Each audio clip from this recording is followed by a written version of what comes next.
Mga kababayan, sa video na ito, makikita ninyo kung paano na nagtuturuan at naglalaglagan ang mga anak ni Satanas. Sabi ng mga netizens, nalalapit na ang paghuhukom, kumakaway na si Satanas. Puro kayo hearing, investiga, pero di nyo kayang ituro ang mastermind. Ako'y napagutusan lang. Ginamit lang ako.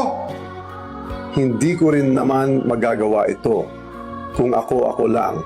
At syempre, hindi ako ang mastermind. May nag-approve lang sa binulong ko. So ang ginagawa po ni Martin Romualdez ay talagang isang pagbanta. Kapag ako linaglag ninyo, ilalaglag ko kayong lahat. Ibig sabihin, naglalaglag na ang mga magnanakaw. Kagaya ng aking nasabi, ito ay tungkol sa dating Speaker Martin Romualdez at saka ni Saldico. Mag-file ng kaso ng plunder o anti-graft o indirect bribery. Kung ako ang lawyer niya, Nan, kung wala pang resolution, sabi mo wala kang kasalanan, di ba? Tingin ko, mananahimik lang muna ako unless yung sinasabi niya nasa affidavit niya. Ito ang video na hindi kayang panoorin ng mga bobong BBM supporters. Siguradong masasaktan sila. Kayo na ang bahalang humusga.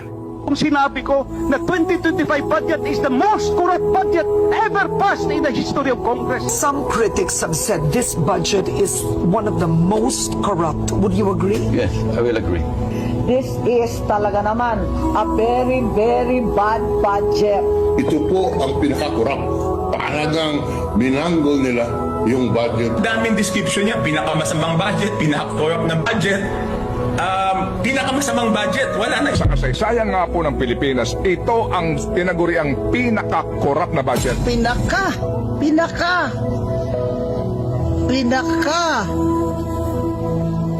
corrupt na budget sa buong mundo. Ayoko kay Marcos, the most corrupt president.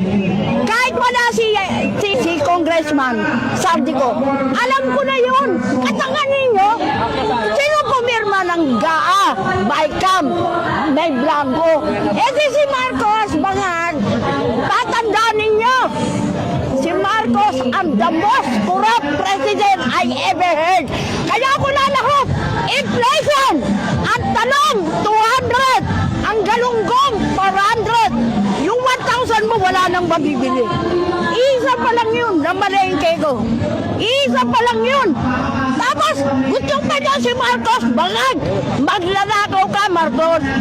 May kastang ka. Hindi kita gusto. Binoto kita dahil kay Sara noon. Uniteam. Kung walang uniteam, di kita iboboto.